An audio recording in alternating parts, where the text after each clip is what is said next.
I'd like to welcome everybody here on behalf of Mayor Santer, who's attending a funeral today and couldn't make it, and the other elected official. Pat Maris is over here at the table. Angie was scheduled to be here, and she couldn't make it either. So I'm pleased to welcome you here to the 2016 Tree City USA Awards. I understand this makes for the 40th anniversary of the Tree City USA Award program, and we are very proud to have you here in our city. Thank you very much for showing up. A little bit about West Carrollton. We're a community of about 13,000 positioned along Interstate 75 and the Great Miami River. In fact, just 4 years ago, Exit 47 interchange was finally completed with the installation of 4 movements. When they originally did this interstate around 1960, they left us behind, which in our mind kind of hurt us a little bit for growth and expansion, but we're trying to make up for it now. And with people like you coming to our city, certainly that's going to help make up for it.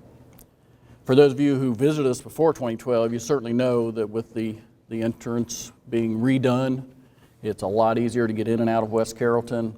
It eliminates the confusion of having to make U-turns and probably causing more pollution for people waiting in line to get out of here.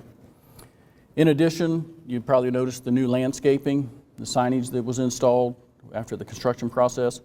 We also received a donation from the Operation 1000 Cherry Tree Project. We were able to plant 10 cherry trees along the Dixie Drive interchange near Interchange 47. You may have passed it on the way. The trees are young and they'll be blooming hopefully here in the near future. The trees were planted as an initiative by one of our local businessmen, Alex Hara, who started the project after the March 2011 earthquake and subsequent tsunami in his native country of Japan, as a way to recognize the generous donations and relief actions of the United States. We'd like to thank the Nazarene Church of West Carrollton for allowing us to use their Great Hall. Certainly large enough to get in 170 guests, which we have here today, and we really appreciate that. Hopefully everybody's seated comfortably. We try not to put anybody too tight. And I would like to also recognize 2 of our local businesses helping out to host you here today. The Elmason Restaurant, they'll be hosting the lunch, and then the Elay Cake Company, who will be hosting the dessert. We hope you enjoy them and come back to visit them when you get a chance. Some of the amenities in West Carrollton, of course, we have the Great Miami River Recreational Trail, our West Carrollton YMCA, the Wilson Park Pool, and our great farmers market, which we started a few years ago and has been very successful in our city. I would like to conclude by thanking the volunteers of the City Beautiful Commission, seated up here in the front areas, and the Parks and Recreation Board. They're responsible for helping with the city's parks and the recreation staff and plan the events today, as well as maintaining our Tree City USA membership. Just like all of you who are here today, the volunteers are the key to keeping our community a thriving place to live and to work. Thanks for all that you do in your own communities, keeping your communities healthy, vibrant places that are greener and healthier in accordance with the Arbor Day Foundation mission. And I hope that you enjoy your visit here in West Carrollton today. Enjoy the luncheon. Thank you very much for showing up. Thank you so much. Thank you. Appreciate it. Thank you all for being here. Congratulations to all of your communities for all of your hard work that you've done this year, and that's why we are here to celebrate the trees you've planted in your communities and your wonderful tree programs. I'd like to do a special round of applause. Thank you to our host, West Carrollton, for having all of us here.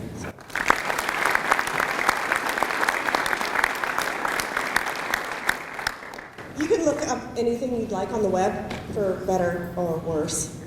And what I'd like to propose is that what you can't find on the internet is here in this room.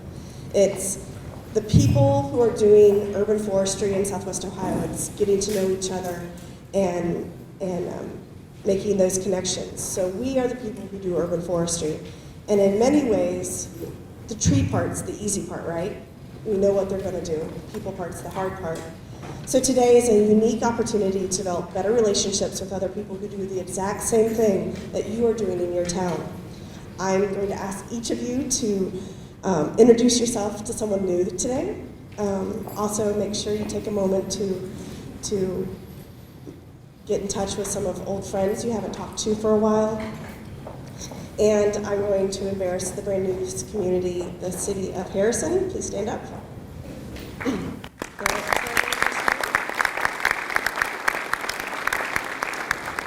I hope each of you go over and make them feel welcome to join the group, and hopefully they'll be a part of this for many more years to come. Thank you all for having me this afternoon. It's a privilege to come and talk. This is one of my favorite topics.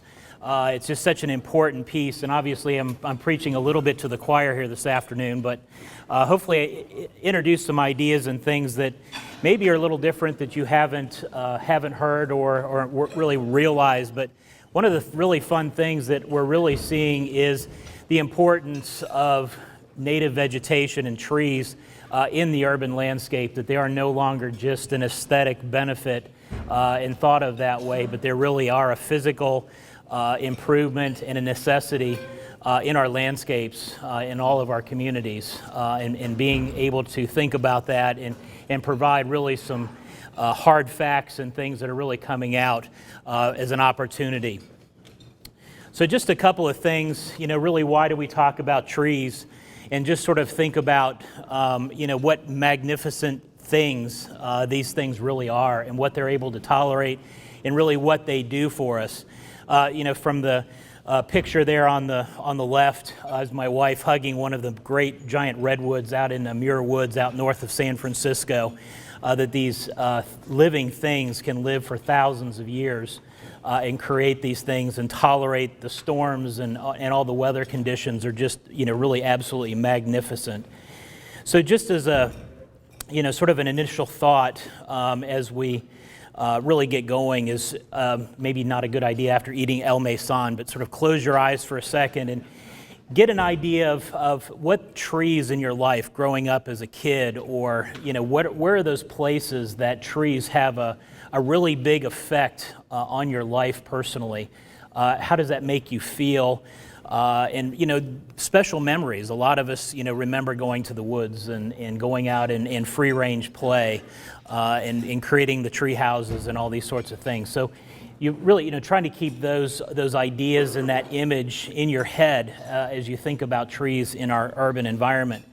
The other piece that we're really concerned about, and it's one of the big initiatives that Five Rivers Metro Parks is working on right now, is the Youth and Family Initiative. We're really concerned about the idea of nature deficit disorder and no child left inside, safe routes to play, these sorts of concepts where our kids are so disconnected with the natural environment, and we're seeing physical and mental, emotional deficiencies with these kids. And it's amazing now we're seeing as second generations now where the parents are now having children and they don't know how to go out and play in the woods. So trying to come up with ideas and reconnecting people. But we've just gotten so hard in terms of the urban environments that we're comfortable driving home, pop the garage door up, drop the car into the garage door pops behind, and just that lack of connection that everybody's, the kids are sort of doing the thumb thing on the electronics and trying to get them back out and make these connections. And it's really critically important because we need this next generation coming up to maintain that connection and that love of the natural environment in order to continue that value before we really lose all of that. And just as we think about the value and the overall value of trees in our communities, that we allow developers to come in and clear-cut wooded sites, for example, that we really need to work with our zoning and planning departments and our engineering departments and even as city council folks to really look and push harder to protect these wonderful things that we have in our community and really the value of those that we want. So how do we reconnect that these are just not something that are something pretty to look at, and that there is real value to these things in our community? So just a quick, we use this buzzword an awful lot in terms of sustainability. And really looking at a definition that is really what we're looking at is to creating a biodiverse, natural and built environments that are integrated in a manner to allow future generations to meet their ongoing needs, is a definition that I really like. And the critical piece of that is the biodiversity, meaning that we need a biodiverse, not only human, but flora and fauna pieces of that environment. And that also includes things like air, water, the soil, the plants and animals and everything, as well as how we deal with the paved surfaces in our urban environments and how all those can be integrated into our landscapes. And it really requires us to think differently about how we implement our landscapes and our built urban environments, as we need to be looking at things like life cycle costs when we're making some of these decisions. So when we're coming in and we're making pavement selections, or when we're making tree planting choices, we need to be looking at what those elements do cost long term. We need to be making decisions to allow budgeting for maintenance and ongoing care. And in some cases, even looking at some of the permeable pavements that are available now that do cost more to implement but can last something like 100 to 125 years with some additional couple dollars a square foot on the cost. So really getting and looking at these sustainable environments in a manner that allows us the longer term benefits for future generations, as opposed to just to continue to do things the way we've always done them.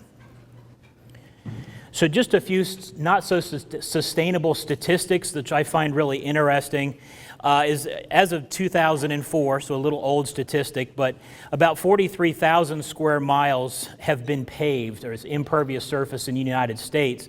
And for reference, that the state of Ohio has just under 45,000 square miles. So if you can imagine in the United States, the entire state of Ohio completely paved over is what we've done to our landscape here in the United States. And another interesting statistic that I learned is we disturb a native habitat.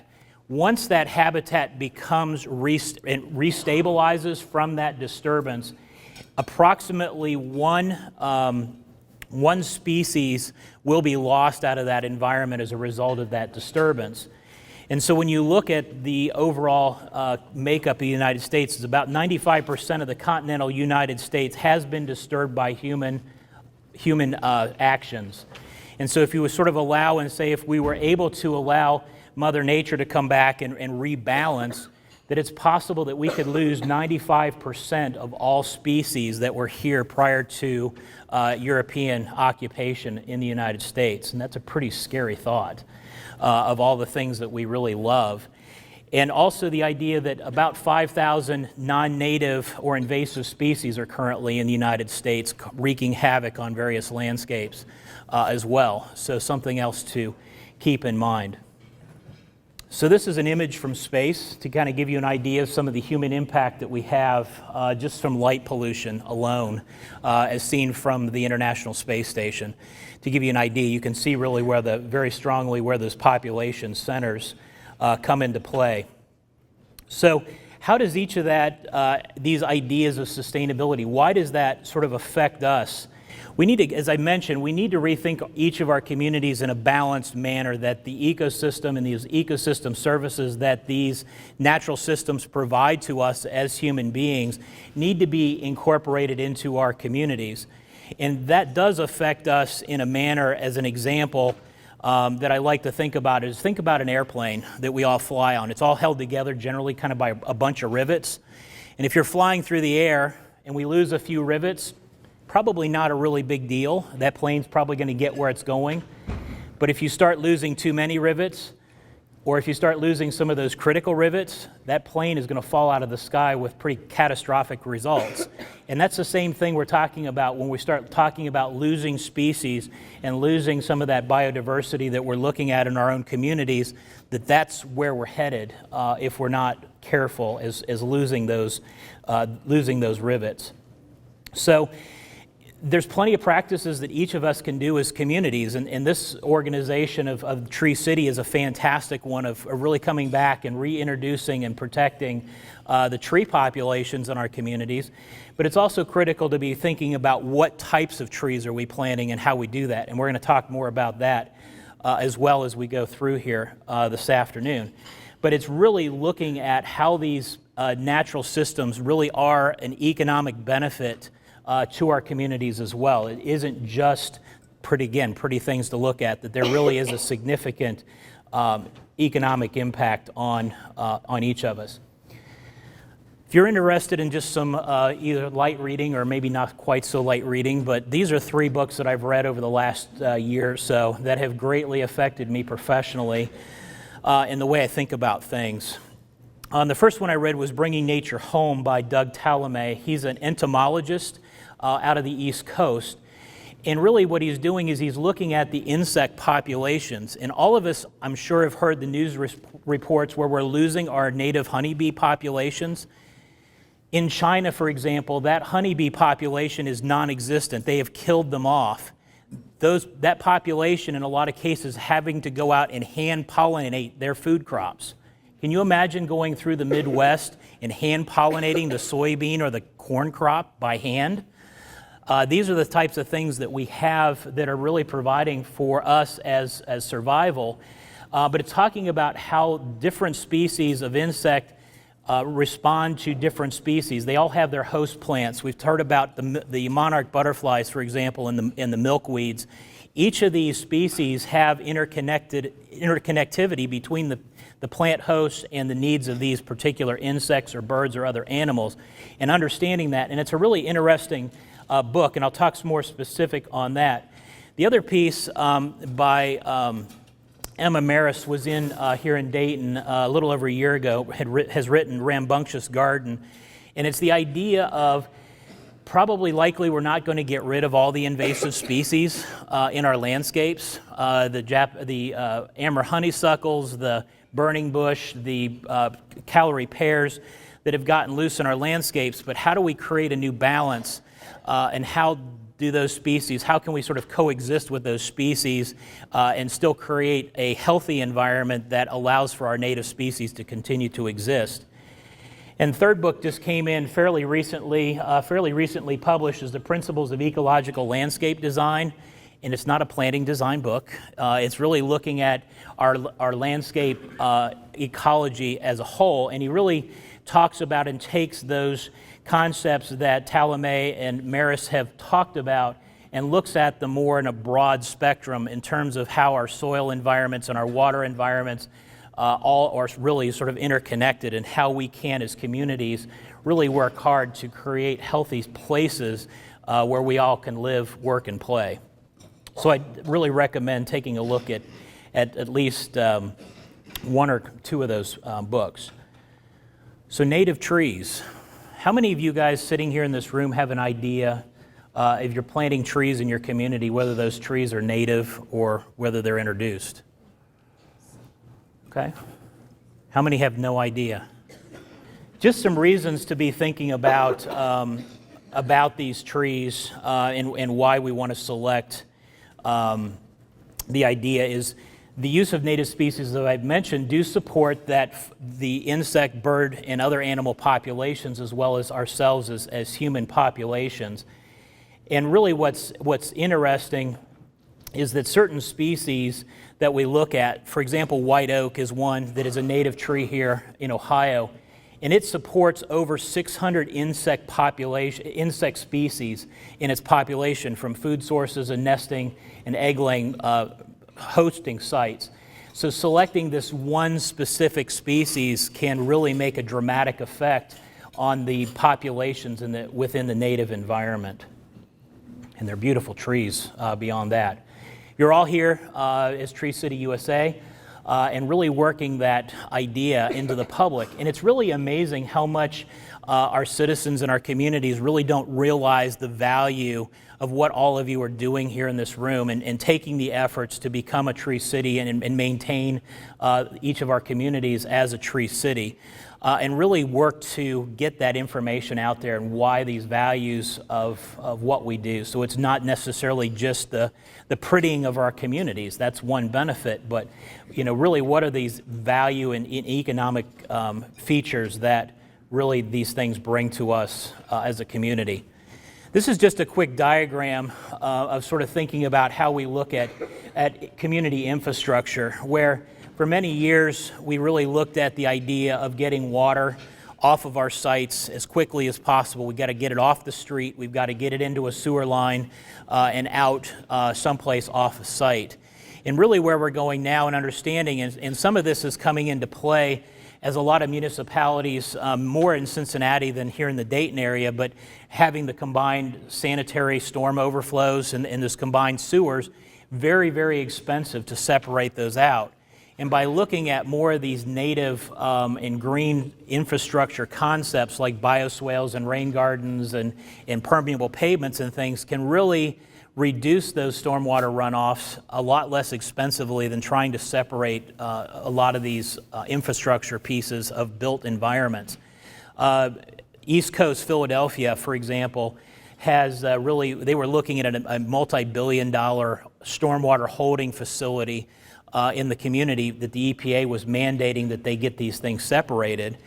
And when they really started looking at it as a community, they were able to really start looking at the implementation of rain gardens and rain barrels and green roofs and some of these sorts of techniques that were going to reduce the stormwater runoff at a much less cost, but also in the same time creating these other ecosystem benefits of beautifying the community and creating a higher quality runoff and infiltration, making these systems healthier.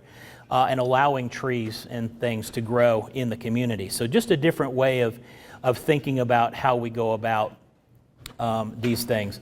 How many are familiar with the term complete streets? A couple of you. How many of you have an idea that your community has a complete street policy? All right, we got to get some hands up for next year. This is your task as Tree City. I'll task you guys with this to go back and talk to your communities. Complete streets is the idea and concept that our street right-of-ways are not only for cars and buses and trucks.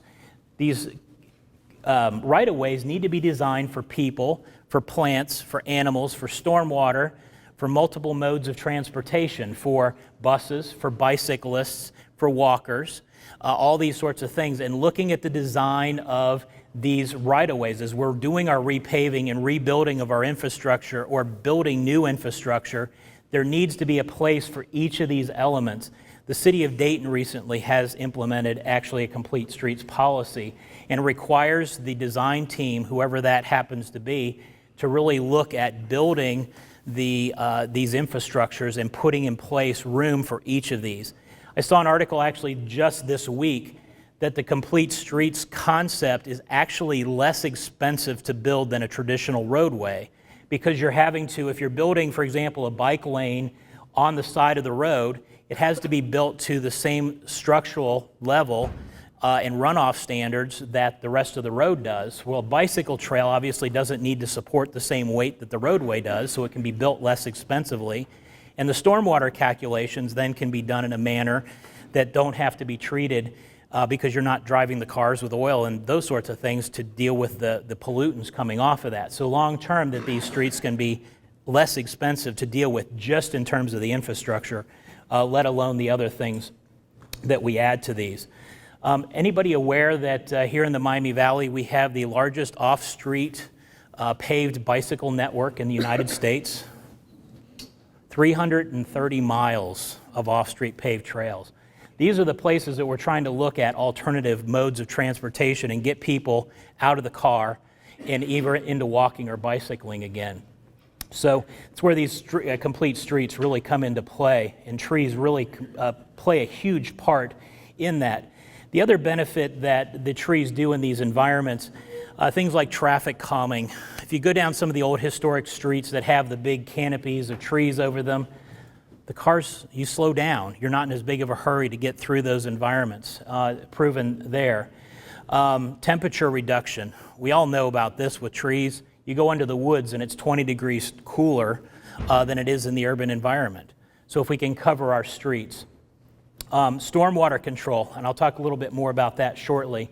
Increase in property values. And pavement life, believe it or not. A covered street by trees, the pavement will last longer because it's not exposed as heavily to the sunlight. So another economic benefit to our trees. So I want to make sure we're all on the same page with a little bit of tree physiology in terms of your botany lesson for this afternoon. The trees obviously have really sort of three main parts. They've got the roots, the branches, and the trunk structure, and the leaves. And really one of the things that we really need to be aware of is that there's as much mass on a mature tree, there's as much mass that's above ground that we can see below grade. So that entire tree that's up here, there's as much root system below grade. However, it's all within the top 2 to 3 feet of the soil, of the top of the soil. So that root zone is about 2 to 2.5 times the drip line of the tree. And obviously we all know that roots are pretty important for most plants to survive. So when we start killing those or limiting those root growth in those root zones, we're not going to have a healthy top of the tree. Obviously we can't have healthy trees without good soil. And this is really one of the things that as a landscape architect I really find on construction sites in our urban environment. This is the place that we ignore critically important pieces. And it's critical for biodiversity. Soil is looked at, and I always explain it this, is you know what the difference between dirt and soil is? Dirt's what you track in on your shoes that your mom used to get angry about or your kids bring in. Soil is actually a living, breathing set of organisms and materials that is a living thing. And if we don't have soil, we can't have good, healthy trees and plants long term. So we need to be very, very careful to understand that soil level. And I've always had a saying in my head is, you know, you buy the $10 tree and dig the $50 hole. And it really is critically important that we understand and we soil test and we understand what we're getting into and rebuild soils and protect virgin soils from construction and compaction for going forward. For example, the statistic up here, a single pass with an earth-moving piece of equipment can kill 3,000 years of soil production in one pass. So you can imagine if you watch these construction sites, how these bulldozers go up and down and compact this soil. That soil is dead, it's dirt. So you talk about a lot of these excavators moving dirt, that's what they're doing, they're moving dirt. There is no soil there. So we need to take the time and make sure that we're getting into our municipal codes the ability to come back in and loosen that and eliminate that compaction and start to rebuild living soils with organics and a lot of these other fungi and bacteria and mycorrhiza and all these things that go into soil and understand how that works in order to really successfully put the plant in the ground to give it a chance to survive. And a lot of times we just ignore that. We think we can sort of pick that tree up from the nursery, dig a hole, drop it in the ground, and it'll be there for the next generation. And that's really not the case. So we're going to get a little bit of basic math here this afternoon, so your soils and your botany and a little bit of basic math. But think about this as soil volume that tree needs. We talked about that there's as much volume of tree above grade as there is below. That requires a large mature street tree requires about 1,500 cubic feet of soil to survive. So it's that general rule of thumb of 2 cubic feet of soil for every square foot of canopy. Anybody want to do some little geometry? You can think about that. But think about where that volume, and we're thinking about our tree lawns in our communities of where, or especially really heavy urban environments where we're putting them in these tree pits in the sidewalk downtown, that the average tree lawn might be, say, 5 feet wide. The depth of soil, best case is 3 feet. Most cases it's 2, but we'll say we're doing a really good job and we're getting roots down 3 feet. Requires a planting bed how long to get us to that 1,500 cubic feet for one tree? It's 100 linear feet. So a 5 foot by 100 foot long by 3 feet deep soil area to support one mature tree. How many of you in your communities have tree lawns that are that big? And we're putting how many trees into those areas, and we expect these trees to survive and become to maturity. Some things that can be done in urban environments is looking at things like structural soils, where it's a mix of soil and gravel in an open graded situation that allows those roots to find spaces between the rocks. And those can be installed under sidewalks and under other pavements, so you still get the structural support of the pavement, but allowing those roots to spread and grow and do what they need to do. It's not the cheapest thing in the world, but again, we're looking at life cycle costs and the value of what these trees are bringing to the community. This is the investment that we need to be willing to make. Breakout zones is another example of creating soil trenches under sidewalks and under pavement in certain places that allow those roots to escape under the sidewalk without buckling the sidewalks and getting out into the lawn areas where they can get a hold of that soil volume they really need. Mature trees is another area that we really need to talk about, and being protective of the trees that are surviving in our communities and are getting some maturity to them. Keep in mind that as little as 6 inches, and I've seen it even less on certain species, beech, for example, will not tolerate any soil change. But a 6-inch change of grade and cut and fill around a tree is enough to kill that tree. Not usually very quickly. You'll see the decline happening in a couple of years usually.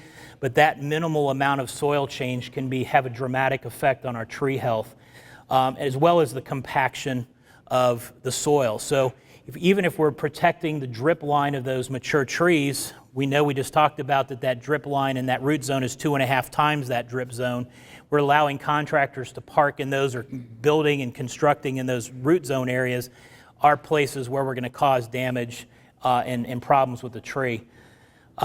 Competition from turf. I'm a huge let's get rid of turf fan. It is a non-native plant. Its root zones are very shallow, very little benefit to any native landscape here. But we have turf and we're going to deal with it. But if we're going to be dealing with mature trees, turf and trees typically do not get along real well. We need to think about other understory plants that will do well there. And then the other disease that's always typical in urban environments is mower and weed whip blight, where we're bumping up mowers and weed whips and things on the trunks of trees. The living part of the tree is right under the bark. Everything else basically in the center of that tree is dead. It's structural wood. The living part is right at that surface, and as we're damaging that bark, we're limiting the ability for that tree to deliver nutrients up to the leaves and back to the roots in that photosynthesis process that these things do so well. So we need to protect those as well. So here's where we're talking a little bit about stormwater. I'm sure you've all seen the water cycle concept growing up in high school or college, that the idea is we've got a finite amount of water and it circulates through our environment. And as it comes down to the earth in precipitation, and then how it hits the soil and how it hits the ground is really what we're concerned about. So when it hits that asphalt parking lot, it runs off and is really doing obviously no benefit to the soil underneath, to allowing it to get to healthy soils where it can infiltrate, where it can get to the trees and things that really needs and keep the benefit here. Again, in the Miami Valley, we have the Buried Valley Aquifer. It's the largest accessible freshwater aquifer in the world that we have right here under the Miami Valley. It's approximately about 1.5 million gallons per person in the Miami Valley of water that's sitting in that aquifer that we need to protect as an economic development driver as well as our own well-being. We sort of joke a little bit as a conservation organization with Five Rivers Metro Parks that our big downtown fountain, the Five Rivers Fountain, we pull that water directly out of the aquifer because the water's got the debris and things in it to damage the pumps. But we can because there's so much water here that we're able to do that. It's fun to sort of poke fun at friends in the Southwest that, yeah, we just suck it out of the aquifer and send it down the river because we can. So move here to Dayton. So it's a way to think about that value. But as these mature trees help with this water cycle, is that mature trees can intercept about 79% of the water that is hitting the ground in their area of influence. So if you think about in an urban environment, if you've got really complete tree coverage, you can reduce stormwater significantly just by having mature trees. Because really the think about it is our average storm here in the Miami Valley is usually 1/2 inch or less. Trees and rain gardens and all these sorts of green infrastructure we're talking about are easily able to handle that amount of water. The big storms are going to happen, and we'll worry about those with the infrastructure, but a majority is, like I said, 80% of these storms we can handle with trees and those benefits. Other benefits include reducing the heat island effect, which we talked about, keeping our communities cooler, wind and thermal protection. So really looking at the benefit of planting a nice big mature tree next to our home. In summertime, the leaves are out, it's cooling the house, The wintertime, the leaves drop, allowing that sunlight to hit the house to warm the house in the wintertime. So they're wonderful thermal regulators in our landscapes. Noise reduction. How many times have we seen the highway barriers going up along the highway only to come back a few years later and planting the trees back that they ripped out to put the noise barriers back in? Trees do a phenomenal job of noise reduction. And it's really, you can also notice it if you live relatively close to the highway noise is louder in the wintertime when the leaves are off the tree. So very, very good job of breaking that noise. Trees, we all know they produce oxygen and reduction of carbon dioxide. So it's the photosynthesis process. They're eating carbon dioxide to create oxygen. So 1 acre of tree can provide enough oxygen for 18 people. Pretty good deal. And 100 trees can remove 5 tons of CO2 and 400 pounds of ozone annually. Talk about an economic benefit for our communities. It's right there. Trees also increase property values. You always see the developers selling the wooded lots for more money. People want to live next to parks. They want to live next to the bike trails, these recreational quarters, but they want to live where these places are green. Individual trees can also be valued up to $10,000 as an individual specimen.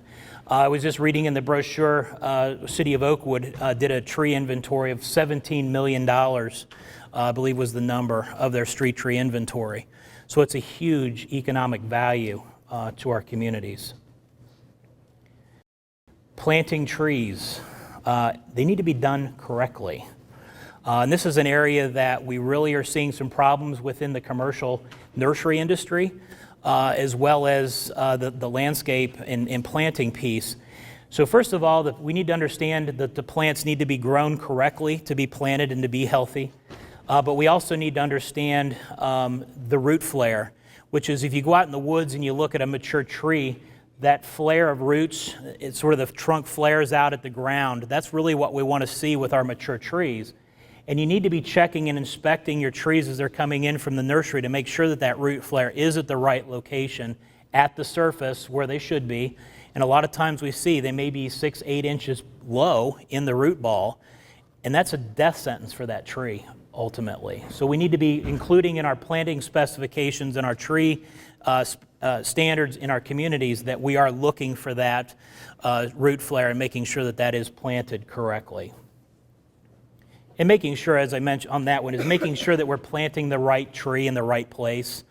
Don't be planting the big red oak that wants to be 100 feet tall under a 30-foot power line, because obviously we end up with results that look like this. So making sure that those correct selections are made. The other thing is making sure, developing with your communities, developing a good relationship with a good arborist. And you don't have to have that arborist on staff, but just having a good relationship where you can have an arborist come out and do some evaluation and understand where there may be health, safety, welfare problems in the community and where some inexpensive work now can save a lot of money later on and keep that tree population very, very healthy. Invasive species. This is another area we're talking about natives. How many people have these wonderful, quote, wonderful white flowering pears that have just finished flowering for the spring? Everyone. Everyone's got them. They're pretty for a couple of weeks, but now that there's been an introduction of several different varieties of Cleveland Select and Aristocrat and several others, they are no longer sterile when they were first introduced. And they are getting out into our natural environments. We're having to cut them out of our wetland environments in Five Rivers Metro Parks. You can see them along all the highway corridors. They have escaped and they are now an invasive species. Please don't use them. And they're really difficult to get out. They're really a much harder wood problem that you can't take a bush hog to them once they get larger like you can with honeysuckle. They're very, very difficult. The emerald ash borer, I'm sure you're all aware of, the Asian longhorn beetle, and these other diseases that you need to be aware of that are coming. And this is why it's really important to select a good diversity of native species, that we can no longer plant blocks and blocks and blocks of the same species because of these diseases and insects that we don't know when they're going to be coming. So if we can protect our populations with some of that diversity. So just again, creating that big picture piece that we've got to remember that the environment is an interconnected web of economic and environmental pieces. It's all connected together. We need to think about it in a much bigger picture to have the economic health in this region. That our water resources are correct and critical for our long-term health. The extensive use of establishment of biodiverse native species, that we need to really understand the healthy soil and selection of multiple species that are healthy to help with our insect and other native bird populations. How many of you have seen, for example, the bald eagles flying around the Miami Valley? Pretty cool. Pretty cool that we have, bobcats, we have wild turkey, we have these bald eagles, we have beaver. We have at least 2 beaver that have taken up residence in every metro park, including Hills and Dales in the middle of Kettering and Oakwood, believe it or not. They're these little wonderful engineers. There's another YouTube video floating around about the introduction of wolves into Yellowstone National Park and how it has actually improved the ecosystem as a whole by chasing the deer away from the stream banks and improving the soils and allowing the trees to grow again, and how the environment has come back dramatically. These are how things, as we talk about the rivets of an airplane, are so interconnected that we need to be aware that every action we're making does have ramifications in the bigger picture, and we just need to be thinking about that as we're doing our day-to-day choices. And again, the use of idea, and I just throw it in as a small piece, is sustainable foods in our community. How we get rid of these food deserts that we have in our communities, that we have the ability to grow our own food, and how can that be incorporated? The idea of the zoning codes changes to allow honeybees and chickens in the urban environment is a good way of thinking about how to improve our overall environment. So with that, I'll open up to any questions that anybody's got. In regards to your comments about the calorie pair situation, does anybody know the state of Ohio officially put that on the do not plant list? It's coming. It's coming. It's on its way there. We're working with our growers to start limiting that production in lieu of that. It's a supply and demand thing. So there's still a huge demand for them, so they're going to keep growing them. So there really isn't necessarily a requirement that they can't continue to grow them, but there's going to be the restrictions, unfortunately. Bringing Nature Home by Doug Talamay. Rambunctious Garden by Emma Maris. And Principles of Ecological Landscape Design by Travis Beck. And all 3 books are really interconnected, and I'd recommend, if you can, read all 3. The Ecological Design is a little heavier read. It's not something you're going to sit down in an evening and just sort of read. The other 2 are pretty light reads, but they're all really good that I'd recommend. The question is the bark has been ripped off of a tree, will it grow back? The answer to that is it depends. It depends on the health and the size of the tree and the extent of the damage. Trees can recover from it if they're properly trimmed and in terms of that damage is properly healed. You want to never put the tar wound healer back on that. That causes actually a lot more damage than that. But some proper care and inspection of that, the tree can recover from it. But it's just like a wound that we have. If you break an arm, it's never as good as it was if we didn't. So volcano mulching is definitely another urban problem that we see. What you really want to do is take that mulch volcano and reverse it. The volcano concept is okay as long as that ring is out around the, say, 5 or 6 foot mulch ring as the rain falls, that it can collect in that sort of reservoir there and soak into the root ball is perfectly acceptable. But anytime we talked about the trees with that soil level changing 6 inches, a lot of those mulch volcanoes are way more than 6 inches, and you're doing the same thing, just like changing the grade of that tree with the mulch. So you're better off just really keeping that mulch from really even touching the trunk of the tree. But good point. Part of that is when the landscapers give their bids and the municipality has to take a low bid, it doesn't involve the cost of removing the old mulch, which you really have to do around your trees. Correct. If you're going to put new mulch, you have to take off. And that's simply adding a line to the specification to require it. And again, that's where the life cycle cost comes into play of understanding that long-term care, of making sure that you're removing or making sure that that mulch is not up against. One statistic that I didn't mention here, when we're talking about all of these mature trees that are doing the stormwater control and heat island effect, we really see the benefits of those coming into play when the tree reaches about 20 years of age. Can anybody tell me what the average lifespan of an urban tree is? I'm hearing 10 to 15. It's 8. 8 years is an average tree life. So we're spending our taxpayer money on planting these urban trees and not doing a good job of planting them because they're only living 8 years and we're not getting the ecosystem services that we're really looking for. So that, again, is where it's critical to plant correctly. What would be the best way or approach to take to a developer that's starting a new community and they want to align with these pear trees? I mean, what would be the best approach and who do you actually go to get the attention of the person that's in charge of that kind of thing? Well, the first and easiest place to go to prevent that from happening is your zoning codes, and making sure that your city council and your planning commission are putting these types of trees on a no plant list. To restrict them from being planted is really the most effective place. Just also showing up as a concerned citizen at these planning commission meetings and reviewing these developers' plans and using these statistics and raising these concerns to our planning professionals to make them understand where we want to go. All right, thanks. Absolutely. Well, thanks again for having me. Thank you, Eric Sauer, for your wonderful talk. That was great. I am here to thank all of you for supporting Make a Difference Day, which is an event of taking root that we challenged you with last year in Wyoming, Ohio at Tree City USA. Your support planting trees last year on October the 24th, and just knowing that Tree City USA was backing Make a Difference Day, gave a couple of us the courage and the confidence to write a grant to the Make a Difference Day Foundation.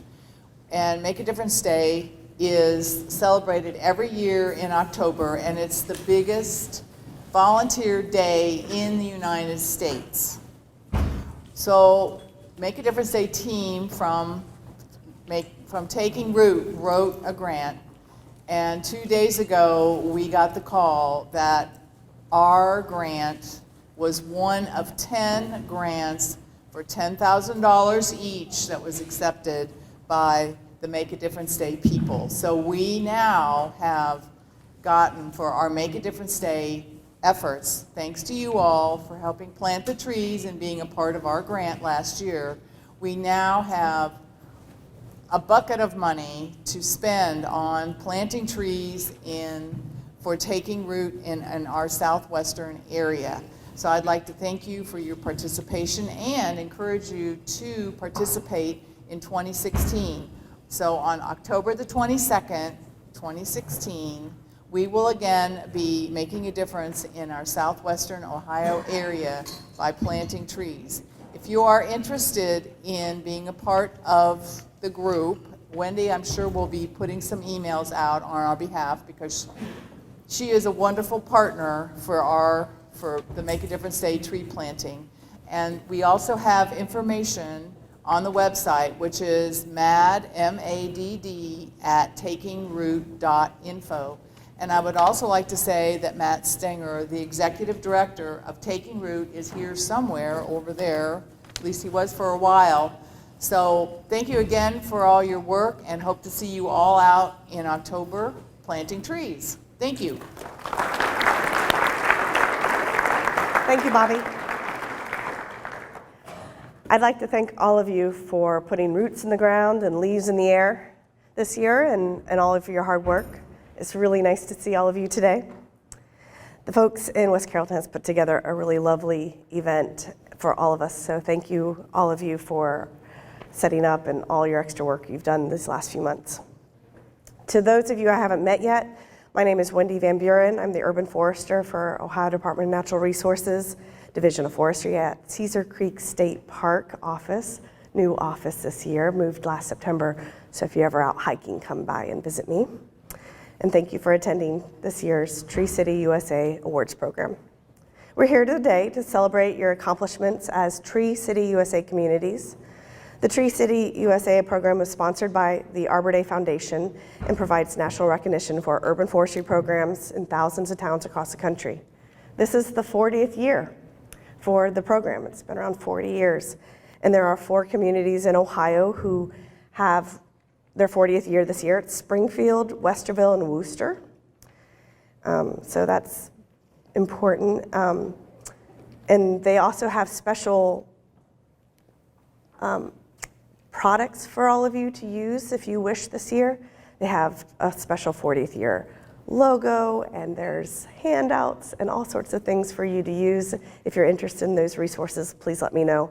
There's even a hashtag Tree City USA 40. So if you're on Instagram or Twitter or Facebook and want to put your pictures so that Arbor Day notices them, please use that. 42 cities, villages, and townships in Southwest Ohio has earned their Tree City USA designation for 2015.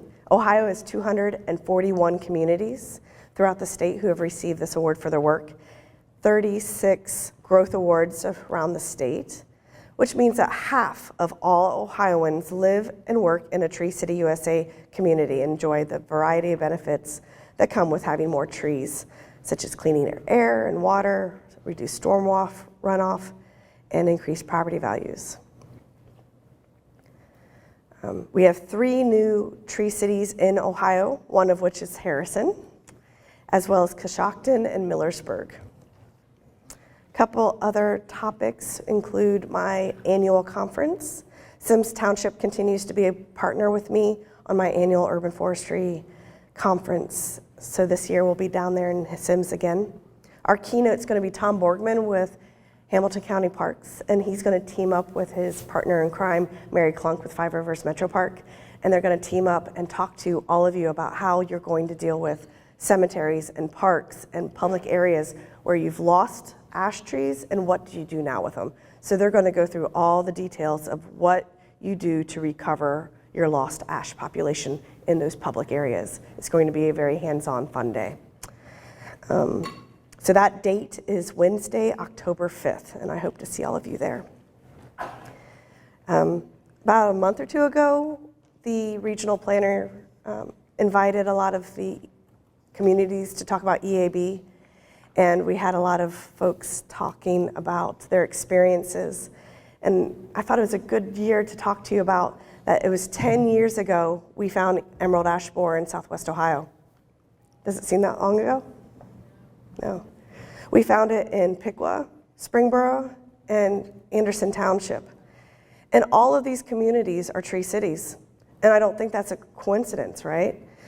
When a community has proactive management of their urban forest, you're going to find those sorts of problems early. So kudos to you. You all wrote EAB management plans to act as a blueprint for what you're going to do. Now, 10 years later, as EAB population has grown to such a point that we're seeing mass tree death. Would you agree? Anyone not seeing mass tree death? Yeah, I see lots of heads. Even non-tree people are noticing them, right? Even people who are not tree people are saying, there's this dead tree, right? You treated your trees, you removed your trees, you've begun replanting them. So what I ask of you is that take a moment to review what you thought was going to happen, what you planned to happen, and what actually happened. This is a really important time for you to learn about yourself and about your program and some strengths and weaknesses so you're better able to address future problems. Hopefully we don't have another one, this caliper of emerald ash borer in this generation. But I remember when I first heard about this in 2002, they first announced it. I was in the break room with a bunch of old timers and they said, well, smart people said it won't be here for another 25 years, so I'll be retired, right? It wasn't even close to that.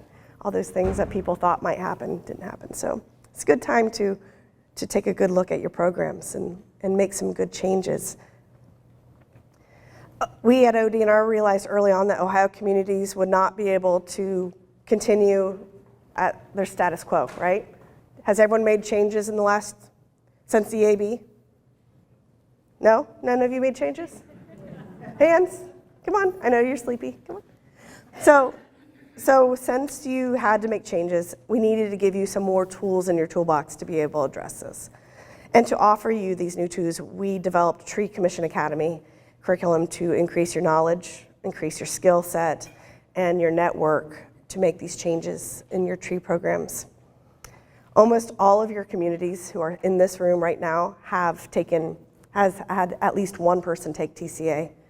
Many of you have had staff and tree commissioners and elected officials all take TCA, which is really nice in communities. What we see is this groundswell of understanding of general urban forestry concept management for proactive movement of your program forward. You all have a shared understanding and a shared vocabulary of what needs to happen.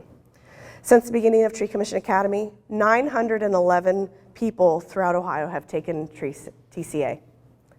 And that's pretty impressive. That's a lot of people. We've had 68 branches, and in just Southwest Ohio, the people in this room, 237 people have taken it from 66 communities. Alan, who's our numbers guy up in Cleveland, he figured out, he's also a little competitive. Guys, you know, you always have to see who's the winner, right? Ohio communities with the highest number of associate certificates, which means you went through freshman year and sophomore year, and then you receive your associate's certificate. Number 1 was Belfry, then Portsmouth, Coshocton, Fremont, and then number 5 is Anderson Township. Had the most. Number 6 is Waterville, 9, Ada. 8 is Sydney. Right, good job. 9 is Kettering. And number 10 was Lebanon. So we make up a lot of the people who've taken the classes. So good job, guys. And then the Ohio communities with the highest number of bachelors, which means you've listened to me talk for 8 long days. Number 1 was Belfry again, but number 2 was Anderson Township. And number 9 was Lebanon. So thank you very much for getting me on the list. You represented very well. This past year, in the winter, we graduated senior classes in Anderson Township and in the city of Hamilton, in which those graduating communities delivered short presentations about their community forestry programs and invited local dignitaries to join them. We also had successful freshman and sophomore classes in the city of Beaver Creek, and junior classes will continue there this fall.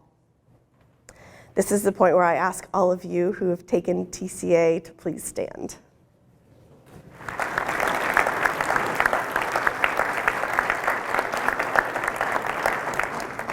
So thank you, all of you. It's a lot of work, and I appreciate it. If you're interested in joining the class, the City of Piqua is offered to host a class in September, as well as the Village of Woodlawn is offered. So I have a class north and a class south, so I have someone close to you. You could join class this September. Since TCA is mostly classroom work, and we want you to all have a lot of good hands-on experience, we do conclave classes in the summer, and the City of Dayton is offered to host a conclave this summer, July 21st. Yes, it will be in the City of Dayton, where we're going to talk about tree selection. I have convinced all of you wonderful people to plant with diversity. Yeah, diversity is good. And now you're having trouble finding diverse trees. So we're going to talk about that, and I'm going to give you more tools in your toolbox to deal with that. So it should be a good dynamic day. All right, so we are now ready for awards. I'm going to begin with the Tree Line USA program. This is a sister program to the Tree City USA program, where it recognizes wonderful electric utility companies for doing wonderful tree work and planting trees and doing proper pruning and doing everything awesome, including having ISA certified arborists on staff. And we are lucky, there's 5 of them in Ohio, and we have one in Southwest Ohio, Pioneer Electric. They are a wonderful partner with the communities around them, and they have received this designation for 14 years.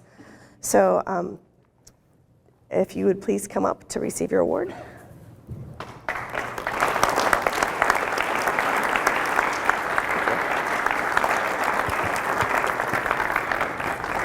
Good job.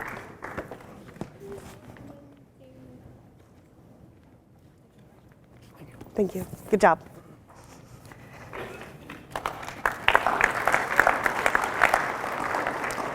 Next, I'm going to talk to you about Growth Awards.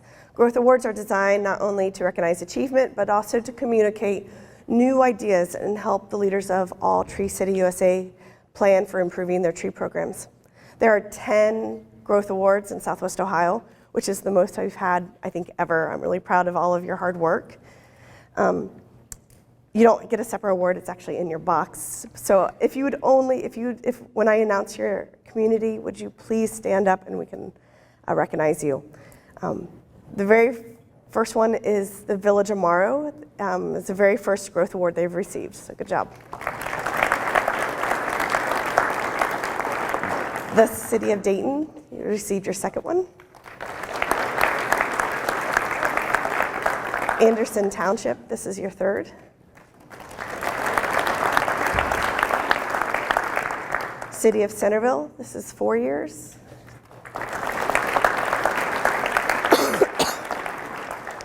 City of Hamilton, this is your 5th year. City of Fairfield, this is 9 years. City of Tip City, this is 11 years. City of Lebanon, 13 years. City of Montgomery, 17 years. And City of Cincinnati, 20 years. So good job, guys. So we're going to begin the Tree City USA Awards program, and I always begin with the youngest, which this year would be the very first award to our brand new Tree City, the City of Harrison.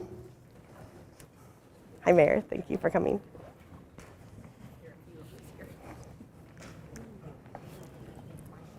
Come on.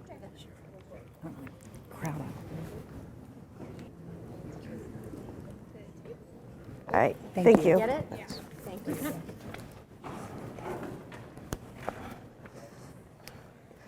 Two years is the Village of Greenfield. Their first year is 2014. This is their second year. Thanks.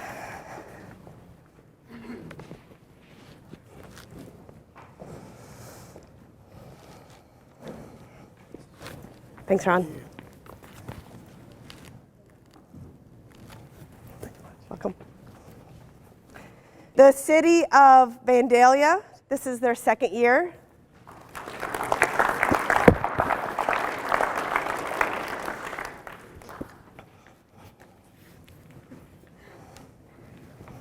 Good job, Brian. Thank you. Thank you. Good job.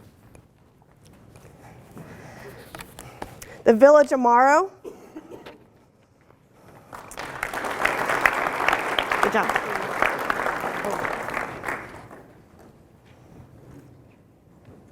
This is your growth award right there. Oh, thank you. The Village of Woodlawn, this is their 5th year. I don't think anyone came.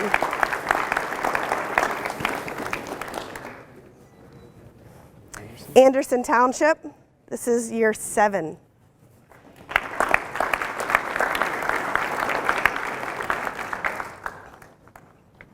Good job, guys. Good job. Thank you. Did you take it? She went.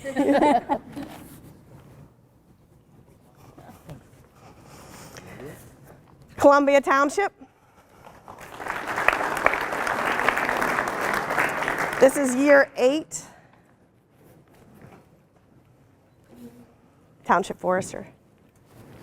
Good job. Thanks. Middletown, City of Middletown, this is year 9.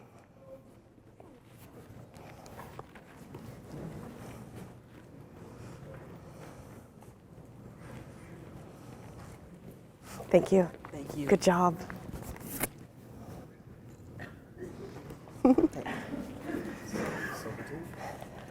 Village of Silverton.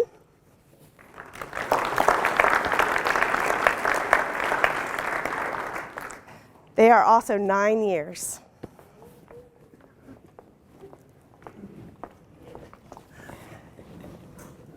You're looking at first.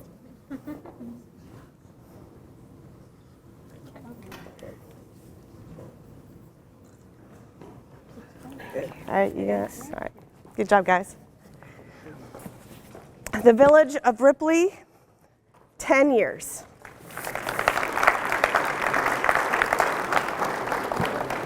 I don't think they're here. City of Milford.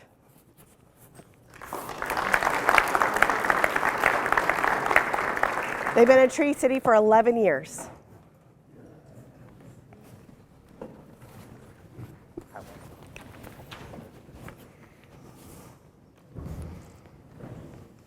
Good job. Village of Williamsburg.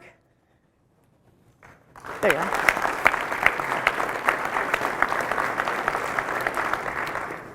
They've also been a Tree City for 11 years.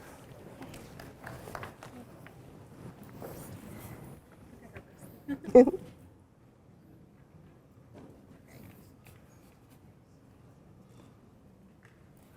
job. Thank you. Amberley Village. They've been a Tree City for 12 years. I don't think they're here. City of Hamilton.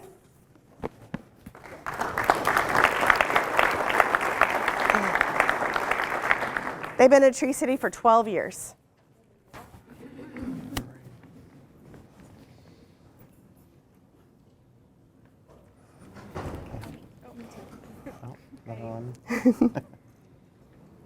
Okay, thank you. Thank you. Okay. You can arm wrestle for the hat.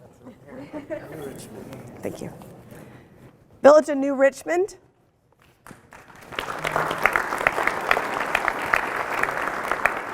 Been a Tree City for 13 years.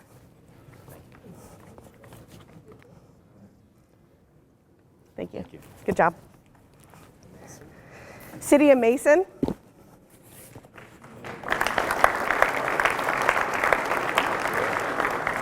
Been a Tree City for 17 years. Good job, Sean. Thanks.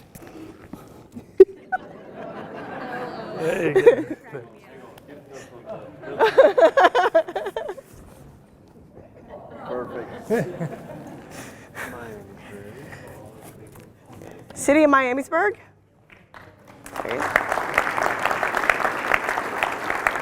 Been a Tree City for 18 years. They ditched me today. Thanks. Good job.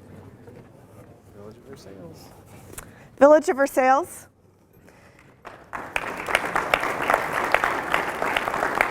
Tree City for 18 years. Wright Pat Air Force Base.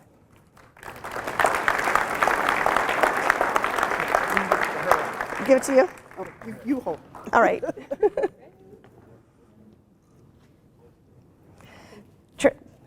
The base has been a Tree City for 19 years.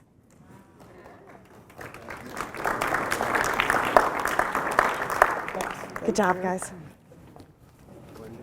Glendale. The Village of Glendale.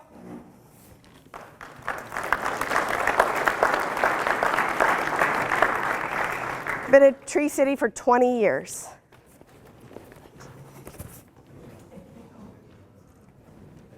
Good job. Thank you.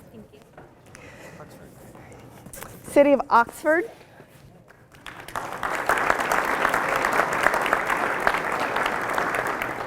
Been a Tree City for 20 years. Dave. Good job. Thank you. Hopefully covered up the food stain on my shirt. City of Montgomery.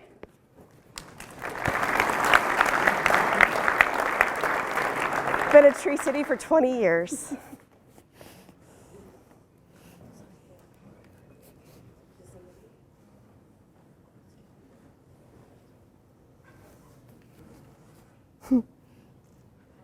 Good job. Thank you. Very welcome. City of Springboro.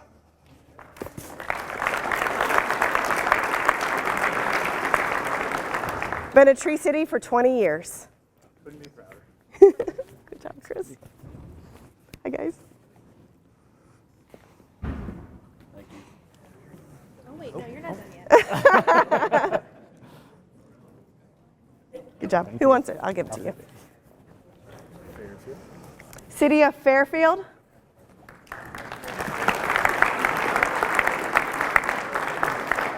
Been a Tree City for 21 years. You're very welcome. They're coming. Be careful. Yeah. Hi, Ronnie. I miss you. Are y'all in here? We're here. Okay, now look at Okay, one more time. Thank you. City of Piqua.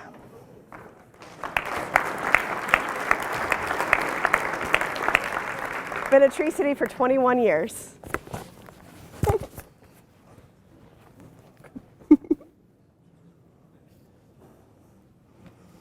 Got it? All right. The City of Wyoming.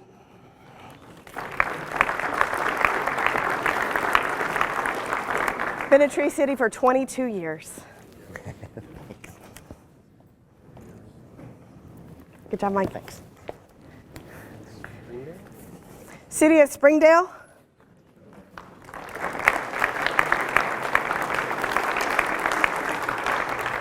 Been a Tree for 24 years. Thank you, Winnie. There you go. Thanks. City of Dayton.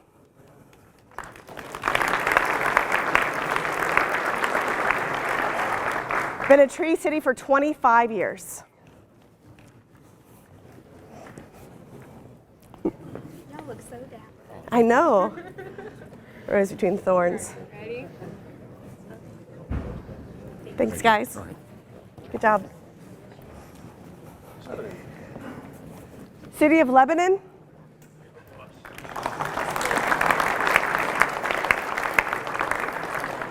Lebanon's been a Tree City for 25 years.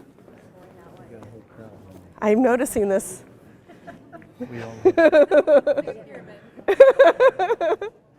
It's like the Van Traps. Here, Mike scooch just a scotch too. There you go. Ready? 1, 2. Here we go. Thank you. Good job, guys. I'm not going that way. Village of Marymount.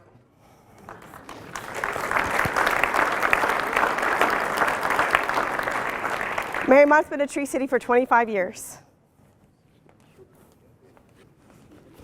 Good job. Thank you, dear. Thank you. Whoever wants it. City of Forest Park.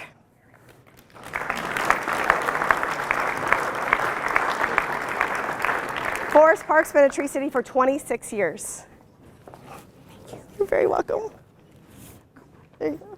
She didn't come up with it. Where'd she go? There she is. She'll leave you. Gotta make sure.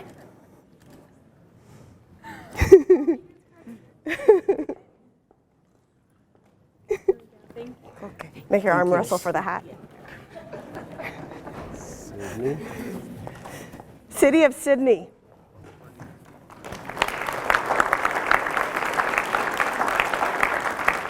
Sydney's been a Tree City for 27 years.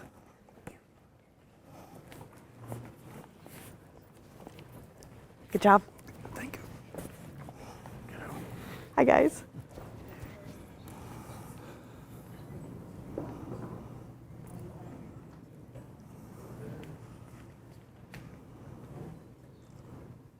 Thanks.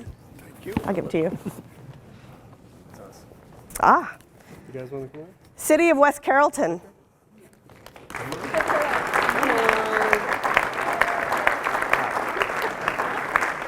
Thank you, Wimpy. Thank Our you, host Wimpy. has been a Tree City for 27 years.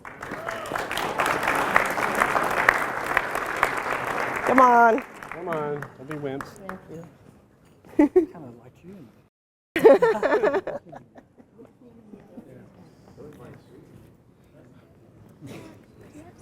Nobody ears. Stand in the back. Good job. Thank you. All right, who wants it? All right.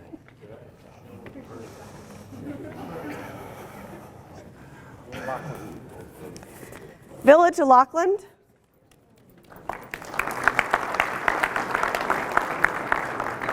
Lockland's been a Tree City for 29 years. Hi, Andy. I'm Yvonne. It's nice to meet you. Pleasure. Very nice to meet you. Please call me. I'll help you. I will. City of Centerville.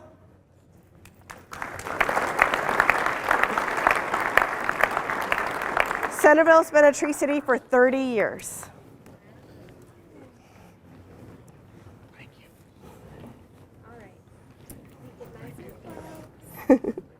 Everyone in? I think so. Okay.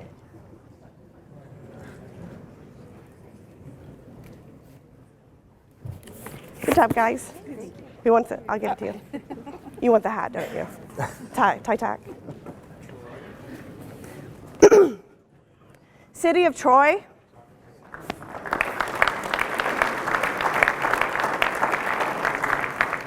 Troy's been a Tree City for 30 years.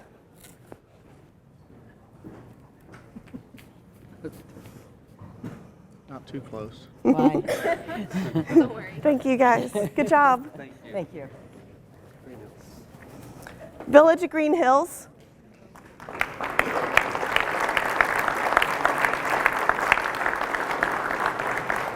Green Hills has been a Tree City for 31 years.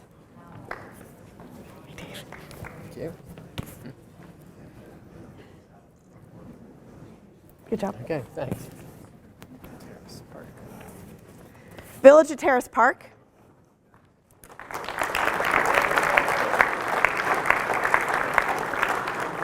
Holding up real good. Terrace Park's been a Tree City for 31 years.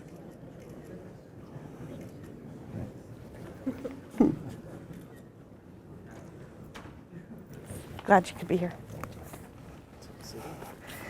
City of Tip City.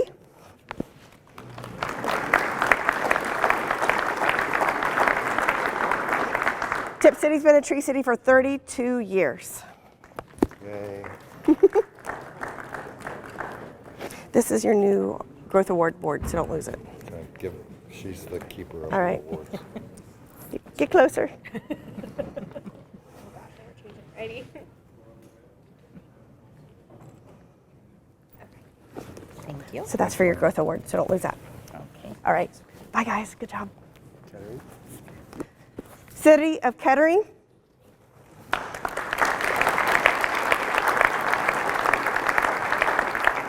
Kettering's been a Tree City for 33 years.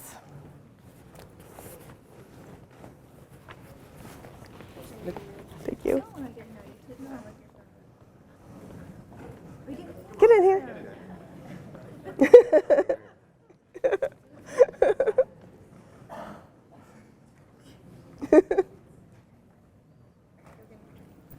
Oh, you thought you got out. Thank you.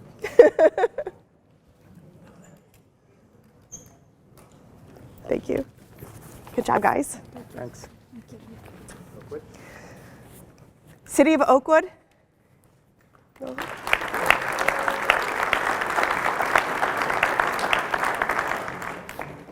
Oakwood's been a Tree City for 34 years. Cincinnati. Finally, oldest of the bunch, City of Cincinnati, been a Tree City 35 years.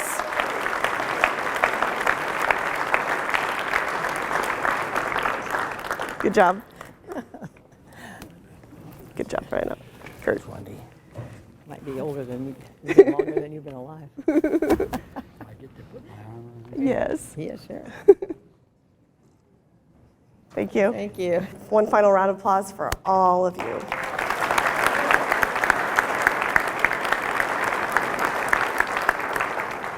So at the end of the awards, I'm sure the very next thing you're all thinking about is, where are we going to get together next year? Well, I'd like to invite Mayor Amy Brewer from the City of Lebanon to speak to all of you. Please welcome Mayor Brewer. Thank you very much. It's West Carrollton, such gracious hosts for the event. Thank you very much. But it's my honor and privilege to introduce each of you to our event next year in the fabulous, wonderful city of Lebanon. We will be hosting it April 21st at our YMCA, which is the largest YMCA in the entire country. So we're excited to have all of you come to our city. Besides the event, we'll make sure that there are a lot of wonderful things that you can do while you're visiting the city, stimulating our economy, as we say. So again, West Carrollton, thank you very much, and look forward to seeing each and every one of you at our wonderful city next year. Thank you very much. We have some new talent hired on with the Division of Forestry, and they made some beautiful plaques. If Vice Mayor and Christian would like to come up.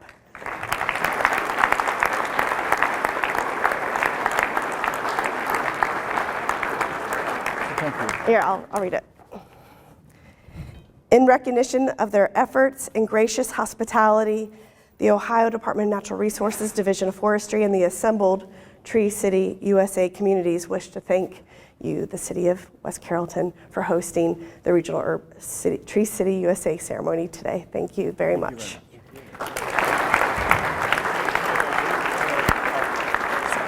guess we are. Thank you. Wendy, before we let you go, just a little token for you. Oh, thank you. They're very beautiful. So I appreciate everything you've done. Good job. Thank you. Very pretty. Couple last minute things. If you were years 10, 20, or 30, you get new street signs. So please don't leave without them. So Centerville, Glendale, Harrison, Montgomery, Oxford, Ripley, Springboro, and Troy. Please see me. Do not leave without your signs. On behalf of the City of West Carrollton, I'm Debbie Clark. I'm a member of the City Beautiful Commission, and we have 4 projects that we do every year. And one of them is coming up next Friday. We're going to plant a tree on Arbor Day. Our next one will be in May. That will be, we go out in the community and we help elderly and those who can't do hard work or whatever they need done, plant flowers or whatever. And then we came up with a brand new event we hosted this year called Rally Break.